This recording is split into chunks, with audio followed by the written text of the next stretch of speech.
Alright, Marvel fans, buckle up because we've got something huge to dive into today. Mephisto has finally made his grand entrance into the MCU, and with it comes a dark web of deals that could change everything we thought we knew about these characters. Welcome back to Rantent. Before we dive in, if you enjoy superhero deep dives, wild theories, and detailed breakdowns like this, make sure to subscribe so you never miss out. Now, let's get into the real chaos.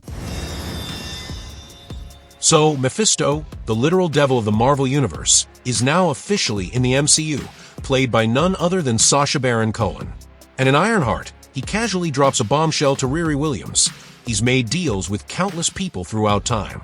And that got us thinking, who in the MCU actually made deals with Mephisto in the comics? Because trust me, that list is way more packed than you might think. Starting with the most infamous deal, Spider-Man. Yep, good old Peter Parker. In the comics, after the Civil War storyline, Tony Stark convinced Spidey to reveal his identity. That decision nearly destroyed Peter's life. Aunt May got shot, left on death's doorstep. Enter Mephisto. He offered a deal to save May's life, but at a terrible cost. Peter and Mary Jane agreed to wipe their marriage from existence.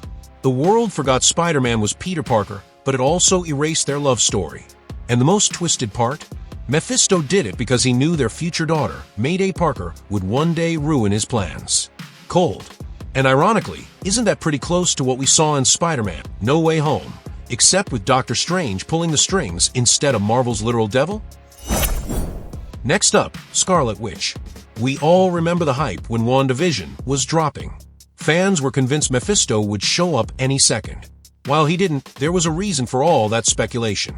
In the comics, Wanda magically created her twins, Billy and Tommy. But here's the kicker. Their souls were secretly tied to Mephisto. He eventually came to collect, leading to a heartbreak that has haunted Wanda for years. So yeah, Wanda didn't sign a contract, but Mephisto still had his claws in her family. Howard Stark is another fascinating one. Now, the MCU never showed Tony's dad shaking hands with the devil. But in the comics? An alternate universe, Howard Stark literally traded his family for success and eternal youth, becoming the Iron Inquisitor under Mephisto's orders. His mission? Destroy Tony Stark in another reality. Imagine that level of betrayal. It does make you wonder, how far would the MCU's Howard have gone for success? Or did he have skeletons we never found out about? And speaking of betrayal, let's talk about Agent Coulson. Beloved, loyal Coulson. The guy who started it all back in Iron Man. Well, after he died in the comics, he felt completely betrayed by Earth's heroes. So what did he do? He struck a deal with Mephisto, who then rewrote reality.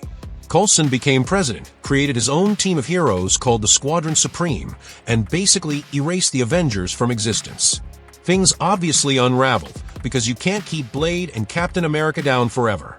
But yeah, Coulson made a deal with the devil, literally. Now here's a wild 2-for-1. Green Goblin and Dr. Octopus. In the comics, Norman Osborn made a deal with Mephisto for business success, trading away his son Harry's soul. That bargain haunted them both, driving Norman deeper into madness and setting Harry up for a tragic life. Then there's Doc Ock. When he was the superior Spider-Man, Otto actually tried to live a heroic life in Peter's body. But during Spider-Geddon, he faced a threat so big, he went crawling to Mephisto for a power boost.